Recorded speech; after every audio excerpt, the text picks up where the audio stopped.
नमस्कार, मैं सुरेश कुमार, इतिहास व्याख्याता। आज हम आधुनिक विश्व के इतिहास में औद्योगिक क्रांति के तहत औद्योगिक क्रांति के परिणाम के विषय में अध्ययन करेंगे। इससे पूर्व हमने पिछली कक्षाओं में औद्योगिक क्रांति का अर्थ, औद्योगिक क्रांति इंग्लैंड में ही क्यों प्रारंभ हुई, औद्योगिक क्रांति के कारण, औद्योगिक क्रांति के स्वरूप के विषय में विस्तार से अध्ययन किया था। आज हम औद्योगिक क्रांति के परिणाम के विषय में विस्तार से अध्ययन करेंगे। आर्थिक परिणाम। नंबर 1 है घरेलू उद्योगों का विनाश। औद्योगिक क्रांति का सर्वप्रथम विनाशकारी प्रभाव घरेलू उद्योग धंधों पर पड़ा। क्रांति के पूर्व कारीगर लोग अपने घर पर अपने परिवार के सदस्यों के साथ अपने थोड़े से औजारों और सीमित पूंजी से काम करते थे। जिस वस्तु से रुचि होती थी उसी को बनाते थे और अपना निर्वाह कर लेते थे।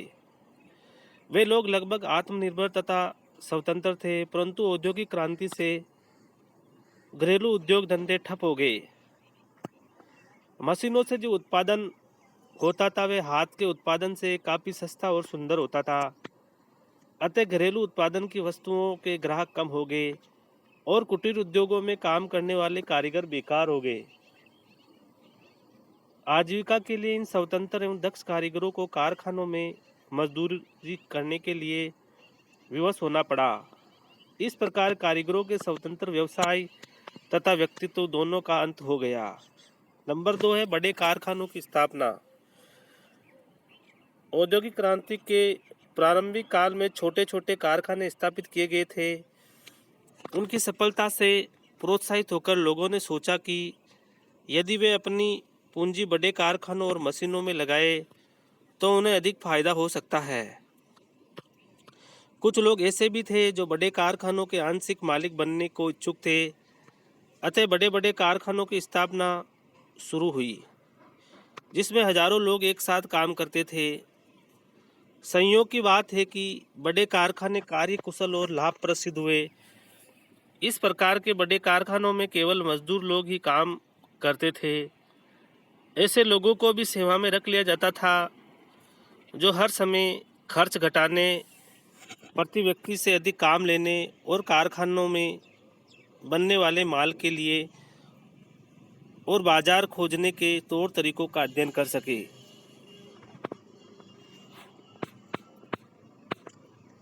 बड़े बड़े कारखानों में फैक्ट्री पद्धति अपनाई गई। इस पद्धति की मुख्य विशेषताएं इस प्रकार थी। नंबर 1 है एक ही कारखाने में असंख्य लोगों का एक साथ काम करना। दूसरा कार्य का विभाजन। तीसरा श्रमिकों पर निरीक्षकों की नियुक्ति। चौथा मशीनों की यांत्रिक शक्ति से चलाना। पांचवा पूंजी का विशेष उद्योग में फंसा रहना। और छठा श्रम के मूल्य को लेकर मालिक मजदूर संघर्ष। वस्तुतः औद्योगिक क्रांति ने वर्ग संघर्ष की अधिक महत्वपूर्ण बना दिया। नंबर 3 है विशेषता का विकास। घरेलू उद्योग धंधे में वस्तुएं शुरू से अंत तक एक ही व्यक्ति द्वारा बनाई जाती थी, परंतु कारखाना पद्धति में यह व्यवस्था बदल गई। अब प्रत्येक व्यक्ति को एक ही वस्तु का छोटा मोटा काम करने को दिया जाता था और प्राय एक व्यक्ति को दूसरे लोगों के कामों के बारे में अधिक जानकारी नहीं होती थी। स्वयं काम करने वाला व्यक्ति ही एकमात्र विशेषज्ञ नहीं था।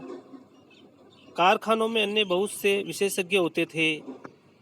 उदाहरणार्थ एक कार में कई 100 पुर्जे होते थे। अक्सर एक बड़ा कारखाना एक ही हिस्सा बनाता है। कुछ कारखाने स्क्रू पेच बनाते हैं, कुछ बैटरियां बनाते हैं, कुछ कार का ऊपर का ढांचा बनाते हैं, कुछ टायर बनाते हैं और कुछ इंजन बनाते हैं। इन सभी हिस्सों को एकत्र करके एक अन्य कारखाने में जोड़ा जाता है। प्रत्येक कारखाना लाखों की तादाद में पुर्जे या हिस्से तैयार करता है। इस प्रकार विशेषता का विकास हुआ, अर्थात एक वस्तु के एक ही पुर्जे अथवा हिस्से बनाने की विशेषता। चौथा है नए नगरों का विकास। औद्योगिक क्रांति के परिणाम स्वरूप गांवों की जनसंख्या कम होती गई और औद्योगिक केंद्रों की आबादी बढ़ती गई। क्योंकि गांवों के जिन लोगों ने अपना घर बार छोड़ा था, उन्होंने औद्योगिक केंद्रों के आसपास अपने नए घर बनवा लिए थे। छोटे मोटे दुकानदार भी आजीविका की खोज में वही जा बसे। इस प्रकार औद्योगिक केंद्रों के आसपास नवीन नगरों का विकास होता गया। लॉर्ड्स, मैनचेस्टर आदि बड़े बड़े नगरों की नींव इसी क्रांति के कारण पड़ी। यूरोप में ही नहीं, हमारे भारत में भी कुछ नए नगरों की नींव इसी कारण संभव हो पाई। नंबर 5 है राष्ट्रीय बाजारों को संरक्षण। औद्योगिक क्रांति के बाद प्रत्येक विकसित देश के लिए यह आवश्यक हो गया कि वे अपने राष्ट्रीय बाजार को संरक्षण प्रदान करें, अर्थात उस पर नियंत्रण रखे। इस दृष्टि से अब राष्ट्रीय उत्पादन को महत्व दिया जाने लगा। अन्य राष्ट्रों की निर्मित वस्तुओं पर भारी चुंगी कर लगाया जाने लगा ताकि वे स्वदेशी वस्तुओं से प्रतिस्पर्धा न कर सके, और अगर करे भी तो अधिक मुनाफा न कमा सके। परंतु अपने देश में उत्पादित माल को अपने ही देश में खपाना भी जब असंभव हो गया, तो पिछड़े व विकसित देशों की मंडियों और बाजारों की तलाश करने का भार भी सरकारों पर आ पड़ा।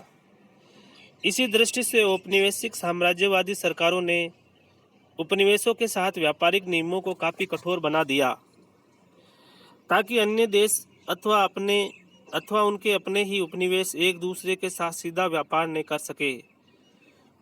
नंबर 6 है परस्पर निर्भरता। आर्थिक दृष्टि से औद्योगिक विकास ने संसार के सभी देशों को परस्पर निर्भर बना दिया। पहले प्रत्येक देश अपनी आवश्यकताओं को खुद पूरा कर लेता था। यातायात के उन्नत साधनों के अभाव में दूर दूर के देशों तक सामान पहुंचाना भी सरल काम नहीं था। परंतु अब स्थिति बदल गई। संसार के सभी बाजार एक दूसरे से जुड़ गए। आज यदि न्यूयॉर्क की मंडी में रुई का भाव बढ़ जाता है तो भारत पर भी इसका तत्काल प्रभाव पड़ेगा। औद्योगिक देशों को पिछड़े देशों से कच्चा माल चाहिए और पिछड़े देशों को मशीनें तथा तैयार माल चाहिए। इस प्रकार औद्योगिक क्रांति ने सभी को एक दूसरे पर निर्भर बना दिया। नेक्स्ट है अन्य प्रभाव। औद्योगिक क्रांति से अर्थव्यवस्था में हुए मौलिक परिवर्तनों के फलस्वरूप विकास की दर और औद्योगिक उत्पादन में वृद्धि की दर में वृद्धि हुई, जिससे राष्ट्रीय आय और प्रति व्यक्ति आय दोनों में वृद्धि हुई। विशाल औद्योगिक इकाइयों के लिए एक या कुछ ही व्यक्तियों द्वारा पूंजी की पूर्ति अपर्याप्त तथा कठिन समस्या थी।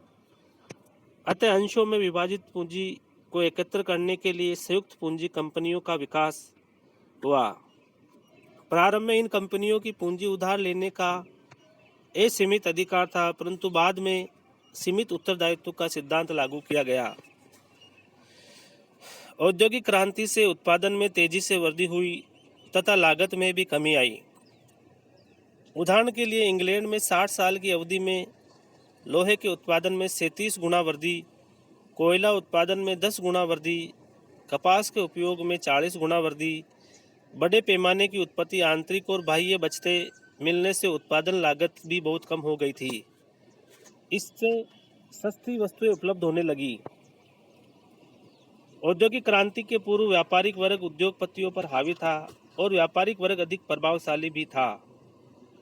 परंतु औद्योगिक क्रांति में बड़े उद्योगों की स्थापना तथा विकास विशाल पूंजी पर निर्भर था, जो पूंजीपतियों तथा उद्योगपतियों द्वारा ही उपलब्ध की जा सकती थी। अतः बड़े उद्योगों पर पूंजीपतियों का एकाधिकार हो गया। धीरे धीरे आर्थिक और राजनीतिक सत्ता का नियंत्रण भी पूंजीपति वर्ग के हाथों में केंद्रित होने लग गया। आपसी प्रतियोगिता को समाप्त करने की कोशिश की प्रवृत्ति ने उन्हें संगठित होकर अधिक प्रभावशाली बना दिया। औद्योगिक क्रांति के बड़े पैमाने की उत्पत्ति, असमान वितरण और एकाधिकार प्रवृत्तियों से उत्पादकों और उपभोक्ताओं का प्रत्येक संबंध समाप्त हो गया और उत्पादन तथा उपभोग में असंतुलन होने से व्यापार चक्रों की पुनरावृत्ति होने लगी। पूंजीवादी अर्थव्यवस्था में आर्थिक संकट एक अनिवार्य अंग के रूप में सामने आया। उदाहरणार्थ इंग्लैंड में 1825, 1837, 1847, 1857, 1866, 1873, 1888, 1890, 1900, 1907, 1921 और 1930 की आर्थिक मंदियां औद्योगिक क्रांति के संकटों की आवृत्ति के ज्वलंत उदाहरण हैं।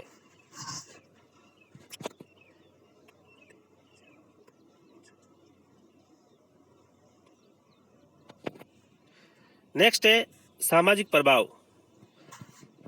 पहले पढ़े थे हमने आर्थिक प्रभाव, अब सामाजिक प्रभाव। आर्थिक प्रभावों की भांति ही औद्योगिक क्रांति के सामाजिक प्रभाव भी काफी महत्वपूर्ण थे। जहां एक और औद्योगिक क्रांति से भौतिक समृद्धि के नए युग का मार्ग प्रशस्त हुआ, वहीं दूसरी ओर सामाजिक उत्पीड़न, वर्ग संघर्ष और शोषण की शुरुआत हुई। इस प्रकार औद्योगिक क्रांति के प्रभावों में आर्थिक उत्पादन और सामाजिक दुखों का विचित्र संयोग था। सामाजिक प्रभावों का संक्षिप्त विवरण इस प्रकार है। नंबर 1 है मध्यम वर्ग का उदय। औद्योगिक क्रांति के पूर्व समाज में मुख्यतः गरीब और अमीर दो ही वर्ग प्रमुख थे। औद्योगिक क्रांति के परिणाम स्वरूप मध्यम वर्ग का तेजी से विकास हुआ। औद्योगिक विकास के लिए कारखानों की स्थापना आवश्यक थी और इसके लिए पूंजी तथा व्यावसायिक बुद्धि दोनों की जरूरत थी। मध्ययुगीन समाज के नेताओं अर्थात सामंतों के पास पूंजी तो थी परंतु व्यावसायिक बुद्धि नहीं थी। इसके अतिरिक्त सामंत लोग व्यवसाय को निम्न समझते थे, अतः उन्होंने प्रारंभ में इसमें रुचि नहीं ली। मध्यम वर्ग के पास आवश्यक पूंजी और व्यावसायिक बुद्धि दोनों ही थी, अतः उसने इसमें पर्याप्त रुचि ली। फलतः औद्योगिक विकास के साथ साथ उसका भी विकास होता गया। वे श्रमिक जो आर्थिक दृष्टि से थोड़े बहुत संपन्न थे, उन्होंने भी अपने स्वतंत्र व्यवसायों की शुरुआत कर दी। ऐसे लोग जो न तो मजदूरी कर सकते थे और न बड़े बड़े उद्योग ही स्थापित कर सकते थे, उन्होंने व्यावसायिक कार्यों, दलाली, ठेकेदारी तथा अन्य व्यावसायिक संस्थाओं से नए वर्ग का निर्माण किया। इस वर्ग में बहुत से लोगों ने अच्छी दौलत कमाई, खूबसूरत इमारतें बनवाई और समुदाय के राजनीतिक तथा सामाजिक जीवन के प्रमुख बन गए। धीरे धीरे संपूर्ण विश्व की आर्थिक स्थिति पर मध्यम वर्ग का प्रभाव कायम हो गया। नंबर 2 है श्रमिकों की दयनीय स्थिति। औद्योगिक क्रांति ने उद्योगों के मालिकों को और भी अधिक अमीर बना दिया, परंतु उद्योगों में काम करने वाले श्रमिकों की स्थिति को पहले से भी दयनीय बना दिया। उन्हें काम तो मिल गया परंतु उनके श्रम की उचित मजदूरी नहीं मिली। उन्हें कम से कम मजदूरी दी जाती थी और ज़्यादा से ज़्यादा काम लिया जाता था।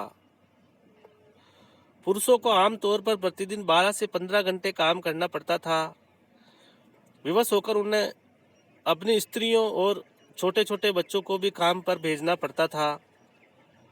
महिलाओं को भी काफ़ी घंटे तक काम करना पड़ता था, जो उनके लिए बड़ा कष्टदायक था। 6 या 7 वर्ष के बच्चों से काफ़ी काम लिया जाता था। औद्योगिक विकास के प्रथम चरण में कारखानों की सफाई का आमतौर पर कोई ख्याल नहीं रखा जाता था और चूंकि मशीनों में भी सुरक्षा के उतने ज़्यादा साधन नहीं थे, इसलिए दुर्घटनाएं आमतौर पर हुआ करती थी। परंतु ऐसे अवसरों पर भी श्रमिकों को किसी प्रकार की राहत नहीं दी जाती थी। घायल अथवा बीमार मजदूरों की देखरेख की भी कोई व्यवस्था नहीं थी। जब किसी कारणवश कारखाने बंद हो जाते तो उन लोगों को रोजगार से निकाल दिया जाता था और उन्हें अस्थायी तौर पर बेरोजगार रहना पड़ता था। मजदूरों की सबसे बड़ी समस्या निवास स्थान की थी। इन लोगों को नगर के गंदे मकानों में जानवरों की भांति जीवन व्यतीत करना पड़ता था। उनके पास किसी प्रकार के राजनीतिक अधिकार भी नहीं थे।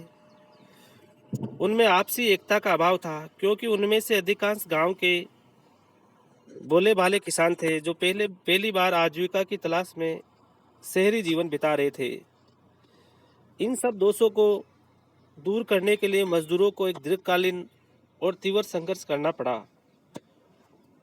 प्रोफेसर शार्प ने ठीक ही लिखा है कि अब श्रमिक संपत्तिहीन और गृहहीन प्रतिहारी मात्र रह गए थे। नंबर 3 है संयुक्त पारिवारिक प्रथा का छिन्न भिन्न होना। औद्योगिक क्रांति ने प्राचीन युग से चली आ रही संयुक्त परिवार प्रथा को छिन्न भिन्न कर दिया। कारखाना पद्धति में श्रमिकों की निश्चित समय तक काम करना पड़ता था और इसलिए उन्हें अपने परिवार के सदस्यों से अलग अलग रहना पड़ता था। काम पाने की इच्छा से वे यातायात के साधनों के विकास से श्रमिक गतिशीलता बढ़ी और संयुक्त परिवार प्रणाली का पतन आरंभ हुआ। अब उसके स्थान पर स्वतंत्र छोटे छोटे परिवारों का विकास हुआ।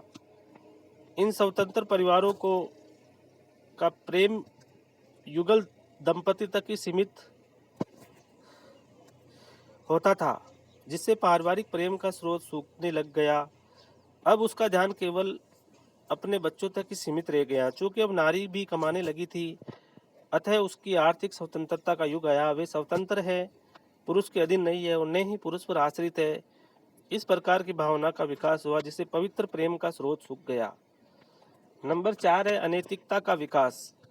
औद्योगिक क्रांति का एक प्रमुख दोष ये रहा था कि उसने समाज को अनैतिकता की तरफ धकेल दिया। मानव समाज का नैतिक पतन शुरू हो गया। भौतिक समृद्धि से शराब और जुआ का प्रचार इतना बढ़ गया कि समाज पतन के गर्त में जा फंसा। व्यभिचार, अनाचार, स्वार्थ परायणता आदि प्रवृत्तियों के विकास ने इसमें और अधिक सहयोग दिया।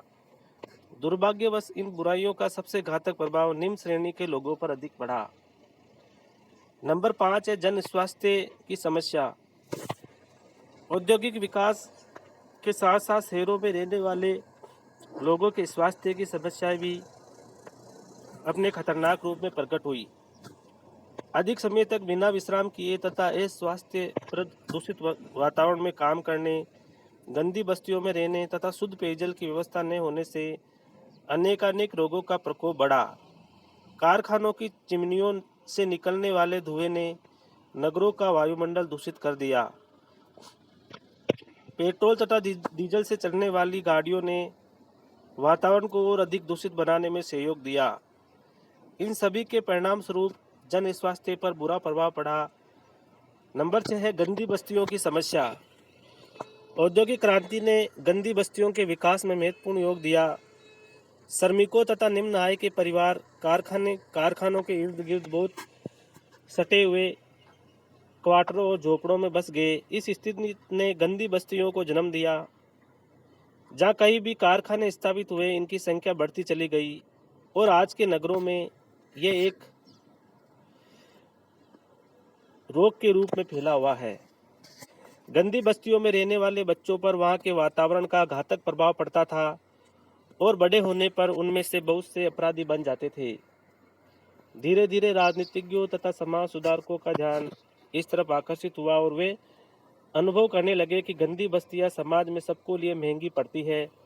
अतः गंदी बस्तियां वाले क्षेत्र की समस्याओं पर अधिक ध्यान दिया जाने लगा। 20वीं सदी में अधिकांश औद्योगिक देशों में इस स्थिति से उभरने के प्रयास होने लगे। हजारों गंदी बस्तियों को उजाड़कर उनके स्थान पर आधुनिक साफ सुथरी हवादार इमारतें बनाई गई, परंतु एशिया एवं अफ्रीका के देशों में अभी तक ये समस्या सुलझ नहीं पाई। नंबर 7 है अन्य प्रभाव। औद्योगिक क्रांति के परिणाम स्वरूप जो परिवर्तन हुए उससे समाज का कायाकल्प हो गया। पुराने रीति रिवाज, रहन सहन का तरीका, वेशभूषा, धार्मिक विश्वास, कला और साहित्य तथा विज्ञान सब कुछ बदल गए। नए ढंग से नए समाज का अभ्युदय हुआ जिसका निखरा हुआ रूप आज हमारे सामने मौजूद है। इसमें कोई संदेह नहीं कि औद्योगिक क्रांति ने मानव समाज की सुख सुविधाओं की वृद्धि में अद्भुत भूमिका निभाई है। तड़क भड़क, चमक दमक और भोग विलास की वस्तुओं की मांग दिन प्रतिदिन बढ़ती ही जा रही थी। अच्छा कपड़ा, सुगंधित तेल, पाउडर, फर्नीचर, बर्तन, यातायात के उन्नत साधन, मनोरंजन के बढ़िया साधन इत्यादि का निर्माण तथा उनकी मांग निरंतर बढ़ती जा रही थी। धन संपन्न लोग समाज में अपनी प्रतिष्ठा और प्रभाव को बनाए रखने के लिए बहुत अधिक शान शौकत से रहने लगे, जिसका प्रभाव सामान्य जनता पर भी पड़ा और उसमें भी जीवन स्तर को उन्नत बनाने की इच्छा जागृत हुई। 19वीं सदी के अंत में मनोरंजन अधिक समय के अधिक लोगों के लिए सुलभ हो गया। सस्ते टिकट पर दिखाए जाने वाले नाटक और कंसर्ट यूरोप के अधिकांश शहरों और अमेरिका में रंगमंच पर खेले जाते थे। बाद में सिनेमा, रेडियो, टेलीविज़न ने नए किस्म का मनोरंजन प्रदान किया और दुनिया के सभी देशों में सर्वसाधारण को ये ज़्यादा सुलभ हुए। अब मनोरंजन भी अधिकाधिक घर के बाहर की चीज़ बन गया। बहुत से खेलों का बड़े पैमाने पर चलन हो गया, जिनमें baseball, football, cricket, hockey, tennis, basketball आदि मुख्य थे। अंतर केवल यही रहा कि जहां पहले लोग मनोरंजन वाले खेलों में स्वयं अधिक भाग लेते थे, वहां अब वे मात्र दर्शक बनकर रह गए। औद्योगिक क्रांति का प्रभाव लोगों में शिक्षा के प्रति चेतना का उदय है। अब अधिकांश लोग न केवल अपने बच्चों को शिक्षित बनाने की लालसा रखते थे, अपितु वे स्वयं भी थोड़ा बहुत पढ़ लिखकर अपने समय की राजनीतिक, आर्थिक और सामाजिक गतिविधियों में सक्रिय भाग लेने को अधिक उत्सुक थे। बहुत से यूरोपीय देश, जापान और अमेरिका में प्राथमिक स्कूलों के माध्यम से निःशुल्क सार्वजनिक शिक्षा की व्यवस्था की गई तथा बड़े लोगों के लिए रात्रि में स्कूल खोली गई। कुछ देशों में तो अनिवार्य स्कूली शिक्षा के कानून भी बनाए गए। औद्योगिक क्रांति से औद्योगिक केंद्रों और नगरों के विकास में प्रोत्साहन मिला। ग्रामीण लोग रोजगार पाने की दृष्टि से शहरों की ओर आकर्षित हुए। इससे ग्रामीण जनसंख्या का सने सने वास होने लगा और गांव उजड़ने लगे। उदाहरण के लिए, जहां इंग्लैंड में 1700 ईस्वी में 77% लोग गांवों में बसते थे, वहां 1900 ईस्वी में केवल 20% लोग ही गांवों में रह गए और 80% लोग शहरों में रहने लगे। इस तरह बड़ी तीव्र गति से जनसंख्या का शहरीकरण हुआ। नंबर 3 है राजनीतिक प्रभाव। औद्योगिक क्रांति ने न केवल आर्थिक और सामाजिक क्षेत्र को ही प्रभावित किया, बल्कि उसने राजनीतिक क्षेत्र को भी जबरदस्त रूप से प्रभावित किया। सामाजिक शोषण के विरुद्ध अधिनियम, मध्यम वर्ग का राजनीतिक अधिकारों के लिए संघर्ष तथा संसदीय सुधार, स्वतंत्र व्यापार नीति, उपनिवेशवाद की सफलता और राजनीतिक सुदृढ़ता इत्यादि औद्योगिक क्रांति के ही परिणाम है। संक्षेप में राजनीतिक प्रभावों का विवरण इस प्रकार है। नंबर 1 है राजनीतिक सुदृढ़ता। औद्योगिक क्रांति की सबसे महत्वपूर्ण देन है औद्योगिक देशों की राजनीतिक सुदृढ़ता। औद्योगिक क्रांति से राष्ट्रीय आय और प्रति व्यक्ति आय में वृद्धि हुई, यातायात के साधनों का विकास हुआ, संचार व्यवस्था में उन्नति हुई। व्यापारिक क्रांति से आर्थिक व्यवस्था को स्थायित्व मिला। इन सब ने मिलकर राजनीतिक सुदृढ़ता को बल प्रदान किया। क्योंकि प्रत्येक देश की विस्तारवादी नीति की सफलता उसके आर्थिक साधनों पर निर्भर है, अतः अधिक संपन्न देश औपनिवेशिक विस्तार करने में सफल रहे। नंबर 2 है औपनिवेशिक प्रतिस्पर्धा। यद्यपि उपनिवेशों की स्थापना का कार्य औद्योगिक क्रांति से बहुत पहले से ही शुरू हो चुका था, परंतु अमेरिका के स्वतंत्रता संघर्ष के कारण जब इंग्लैंड के हाथों से उसके 13 अमेरिकी उपनिवेश निकल गए, तो यूरोपीय देशों में उपनिवेशों को स्थापित करने की प्रवृत्ति में थोड़ी शिथिलता आ गई थी। औद्योगिक क्रांति ने इस प्रवृत्ति को पुनः सक्रिय बनाया। औद्योगिक क्रांति के कारण उत्पादन की मात्रा बढ़ने लगी, परंतु यूरोप में अपेक्षित कच्चे माल की कमी थी। अतः कच्चे माल को प्राप्त करने के लिए उपनिवेशों की स्थापना तथा स्थापित उपनिवेशों की सुरक्षा के लिए सैनिक व्यवस्था आवश्यक थी।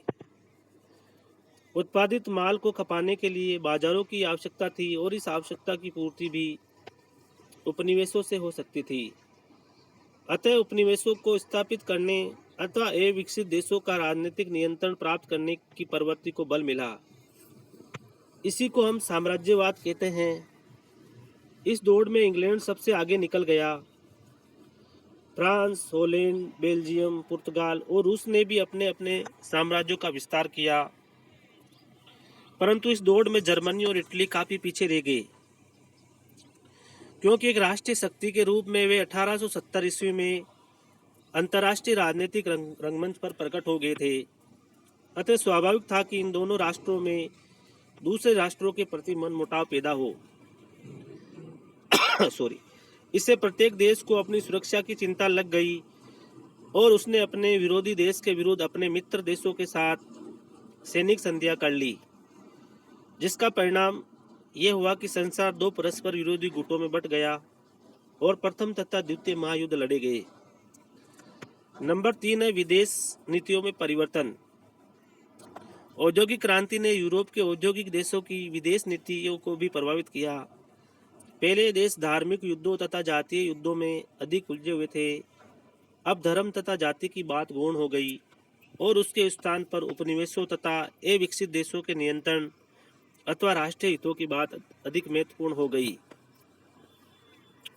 उदाहरणार्थ तुर्की की सरकार उसके अधिकारी बाल्कन क्षेत्र के ईसाइयों पर जुल्म करते रहे। तुर्की की सरकार तथा उसके अधिकारी बाल्कन क्षेत्र जो साउथ अफ्रीका में है के ईसाइयों पर जुल्म करते रहे, परंतु अपने उपनिवेशों की सुरक्षा एवं राष्ट्रीय हितों की खातिर इंग्लैंड ने हमेशा तुर्की का पक्ष लिया था। दूसरे शब्दों में अब उनकी विदेश नीति महाद्वीपीय स्तर से हटकर अंतर्राष्ट्रीय हो गई।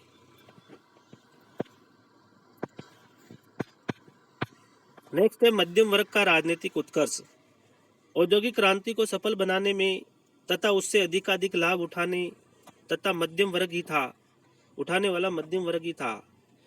क्रांति के फलस्वरूप शिक्षा और धन दोनों ही क्षेत्रों में मध्यम वर्ग मध्यकालीन कुलीनों एवं सामंतों से काफी निकल गया था।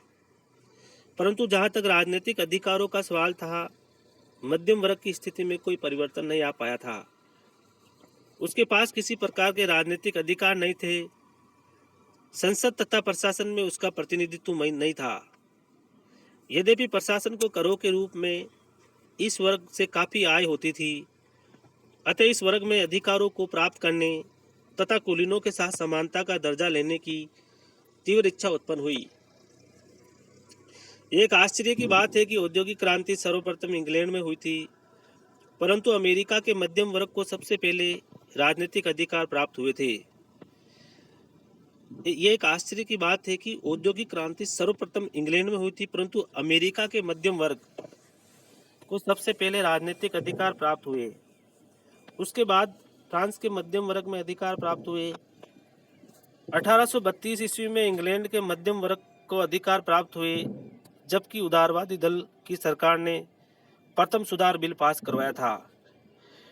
नंबर 5 है श्रमिकों का संघर्ष। श्रमिकों ने अपने अधिकारों के लिए निरंतर संघर्ष करना पड़ा। रॉबर्ट ओवन जैसे साहसी सुधारक ने उनका पक्ष लेकर सुधारों की मांग की। शुरू में आवेदन को काफी कठिनाइयों का सामना करना पड़ा, परंतु अंत में सरकार को इस तरफ ध्यान देना पड़ा। सर्वप्रथम 1802 ईस्वी में कानून बनाया गया, जिसके द्वारा यह निश्चित किया गया कि निर्धन एवं अनाथ बच्चों से सप्ताह में केवल 62 घंटे का काम लिया जाए। 1819 ईस्वी में एक अन्य कानून पास किया गया, जिसके द्वारा 9 वर्ष के बालकों से 12 घंटे प्रतिदिन से अधिक काम लेना निषिद्ध कर दिया गया। तो 1802 में तो 62 घंटे और 1819 ईस्वी में सर्वप्रथम 1802 ईस्वी में एक कानून बनाया गया, जिसके द्वारा एक निश्चित किया गया कि निर्धन एवं अनाथ बच्चों से सप्ताह में केवल 62 घंटे काम में लिया जाए, कोई आयु सीमा नहीं है। 1819 ईस्वी में एक अन्य कानून पास किया गया, जिसके द्वारा 9 वर्ष के बालकों से 12 घंटा प्रतिदिन से अधिक काम लेना निषिद्ध कर दिया गया। 1822 ईस्वी में बालकों के काम के घंटे और कम कर दिए गए। इस कानून से मजदूरों में जागृति पैदा हुई और उनका आत्मविश्वास बढ़ा। अब वे अपनी समस्याओं को हल करने का कोई जरिया निकालने को सक्रिय हुए। उनके सामने 2 रास्ते थे, एक संयुक्त होकर अपने मालिकों से मांग करना और दूसरा राजनीतिक कार्रवाई। परंतु मजदूरी करने वालों के लिए राजनीतिक कार्रवाई करना कठिन था, क्योंकि उन्हें वोट देने या उदासीन होने का अधिकार नहीं था। श्रमिक यूनियनों में एकत्र होना ही मुश्किल था, क्योंकि 1800 ईस्वी के एक कानून ने श्रम संगठनों पर प्रतिबंध लगा दिया था। अतः मजदूरों ने कानून की अवहेलना करते हुए गुप्त रूप से संगठन का काम शुरू किया। 1825 ईस्वी में कुछ उदार दलीय नेताओं ने इंग्लैंड की संसद को बाध्य किया कि वे मजदूरों को अपनी यूनियन बनाने की अनुमति दे। कुछ समय के बाद ही कई श्रमिक यूनियनें स्थापित हो गई। 1834 ईस्वी में उन सबको मिलाकर एक मिलाकर एक नेशनल यूनियन की स्थापना का सफल प्रयास किया। 1890 ईस्वी तक इंग्लैंड में बहुत सी श्रमिक यूनियनें बन गई। 1875 ईस्वी में फ्रांस ने यूनियनों को कानूनी मान्यता दी। 1881 ईस्वी में संयुक्त राज्य अमेरिका में अमेरिकी मजदूर फेडरेशन की स्थापना हुई। 1881 में 1890 में इंग्लैंड में, 1875 में फ्रांस में और 1881 ईस्वी में अमेरिका में मजदूर फेडरेशन की स्थापना हुई। कुछ श्रमिक यूनियनों का नेतृत्व उग्रपंथी लोगों के हाथ में था और वे मालिकों के सामने अनुचित मांगे रखते थे, लेकिन अधिकांश यूनियनों की रुचि 8 घंटे प्रतिदिन काम, कारखानों की अधिक सफाई, काम पर सुरक्षा की स्थिति, अच्छा वेतन, बाल श्रम को बंद करना आदि मांगों में थी। बहुत से मजदूरों का विश्वास था कि उनकी मांगे तब तक नहीं मानी जाएगी जब तक उन्हें राजनीतिक अधिकार प्राप्त न होंगे और संसद को उनके पक्ष में कानून पास करने के लिए बाध्य न किया जाएगा। इस दृष्टि से इंग्लैंड में चार्टिस्टों ने पीपुल्स चार्टर जन मांग पत्र तैयार किया। इसकी मुख्य मांग थी मजदूरों को वोट देने और पद ग्रहण करने का अधिकार। 1848 में चार्टिस्ट आंदोलन सफलता के साथ समाप्त हो गया और इसके साथ ही मजदूरों की राजनीतिक अधिकार दिलवाने का आंदोलन भी ढीला पड़ गया। परंतु अंत में मजदूरों की सफलता मिली और 1867 में सुधार बिल के पास होते ही बहुतों को वोट देने तथा पदासीन होने के अधिकार मिल गए। नंबर 6 है समाजवाद। मजदूरों की स्थिति को सुधारने के लिए जो आंदोलन किया गया वह आगे चलकर समाजवाद के नाम से प्रसिद्ध हुआ। समाजवाद का अर्थ है समाज में समानता की स्थापना करना। समाजवाद का अर्थ है समाज में समानता की स्थापना करना। समानता का अर्थ है आर्थिक और राजनीतिक समानता। समानता का अर्थ है आर्थिक और राजनीतिक समानता। अवसरों की समानता उपलब्ध कराना, समान कार्य के लिए समान वेतन उपलब्ध कराना। इस दिशा में सर्वप्रथम एक अंग्रेज उद्योगपति रॉबर्ट ओवन ने कदम बढ़ाया। उसने अपनी न्यूयॉर्क यानी न्यू लेनार्क स्कॉटलैंड की गंदी बस्ती को एक आदर्श बस्ती में बदल दिया। न्यू लेनार्क में उसने अपने उद्योगों में मालिकाना अधिकार और मुनाफा मजदूरों और प्रबंधकों के बीच बांट दिए। ओवन का प्रयोग काफ़ी सफल रहा, परंतु अन्य लोगों ने उससे यूटोपियन यानी काल्पनिक समाजवादी कहकर उसकी योजना को अंगीकार नहीं किया। फ्रांस में चार्ल्स कुरिया और क्लूडे हेनरी सोसिमोन ने यह विचार प्रतिपादित किया कि सरकार संपत्ति का प्रबंध करवाने और सभी लोगों के बीच उसे बांट दे। 1848 ईस्वी की क्रांति के समय लुई ब्लांक ने प्रस्ताव रखा कि पेरिस शहर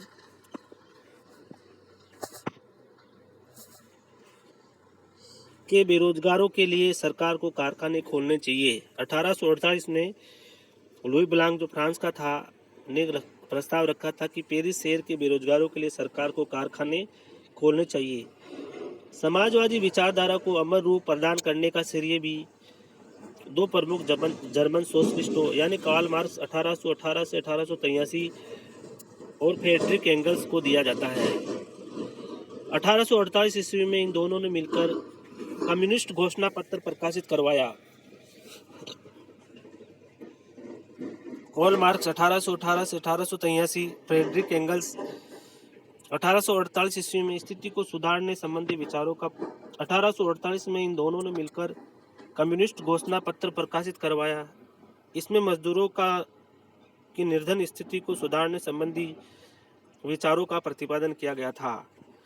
1867 ईस्वी में मार्क्स ने दास कैपिटल के नामक पुस्तक की पहली 3 जिल्दें प्रकाशित की।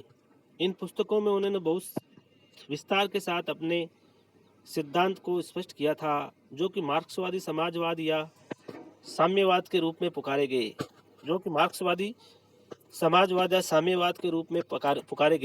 कार्ल मार्क्स के प्रयत्नों से ही श्रमिकों में समाजवाद की भावना का प्रचार एवं प्रसार हुआ। वैज्ञानिक होने के नाते मार्क्स की विचारधारा व्यक्तिवाद एवं अन्य वादों से सर्वथा अलग है। यदि पूंजी और श्रम में निहित तथ्यों का गंभीर अध्ययन और विश्लेषण ही विज्ञान है, तो मार्क्स के समाजवाद को वैज्ञानिक कहा जा सकता है। यदि पूंजी और श्रम में निहित तथ्यों का गंभीर अध्ययन और विश्लेषण ही विज्ञान है, तो मार्क्स के समाजवाद को वैज्ञानिक कहा जा सकता है। मार्क्स के मतानुसार किसान एवं मजदूर के हाथ में शक्ति आनी चाहिए। जब राज्य शक्ति जनता के हाथ में रहेगी और भूमि एवं पूंजी पर व्यक्तियों का स्वामित्व नहीं रहेगा और सब लोग काम करने लगेंगे, तो स्वयं एक वर्ग विहीन समाज का निर्माण हो जाएगा, जिसमें कोई किसी का शोषण नहीं करेगा। इस प्रकार समाजवाद औद्योगिक क्रांति के फलस्वरूप उत्पन्न कठिनाइयों की उपज था। कार्ल मार्क्स ने 1864 ईस्वी में पूंजीवाद के विरुद्ध सभी देशों के मजदूरों को अंतर्राष्ट्रीय श्रमिक संघ में साधने का प्रयास किया। यह संगठन प्रथम इंटरनेशनल के नाम से प्रसिद्ध हुआ। विभिन्न कारणों से 1876 ईस्वी में प्रथम इंटरनेशनल भंग हो गया, यानी कि कार्ल मार्क्स ने 1864 में पूंजीवाद के विरुद्ध सभी देशों के मजदूरों को अंतर्राष्ट्रीय श्रमिक संघ में बांधने का प्रयास किया। यह संगठन प्रथम इंटरनेशनल के नाम से प्रसिद्ध हुआ और विभिन्न कारणों से 1876 में प्रथम इंटरनेशनल भंग हो गया, यानी कि 1864 में स्थापना और 1876 में भंग हो गया। कुछ वर्षों बाद द्वितीय इंटरनेशनल की स्थापना की गई और पूंजीवादी सरकार को पलटने के लिए प्रयास किए जाते रहे। यूरोप के अधिकांश देशों में मार्क्सवादी विचारों का प्रचार करने के लिए राजनीतिक दलों को संगठित किए गए। 1906 ईस्वी तक जर्मनी, बेल्जियम, ऑस्ट्रिया, फ्रांस, रूस, इंग्लैंड और संयुक्त राज्य अमेरिका में समाजवादी पार्टियां बन चुकी थी और कुछ देशों में तो प्रमुखता की ओर अग्रसर होने लगी थी।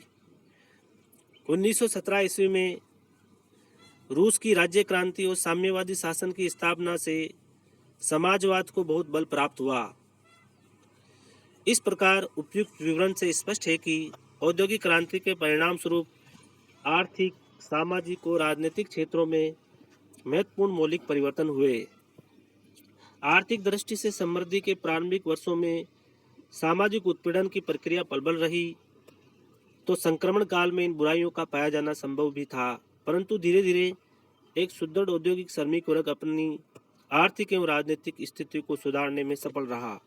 इस प्रकार हमने एक बहुत ही विश्व इतिहास का बहुत ही महत्वपूर्ण इम्पोर्टेंट टॉपिक औद्योगिक क्रांति के बारे में विस्तार से अध्ययन किया। निश्चय ही इसमें से एग्जाम में क्वेश्चन आएगा, क्योंकि ये एक बहुत ही इम्पोर्टेंट टॉपिक है। धन्यवाद।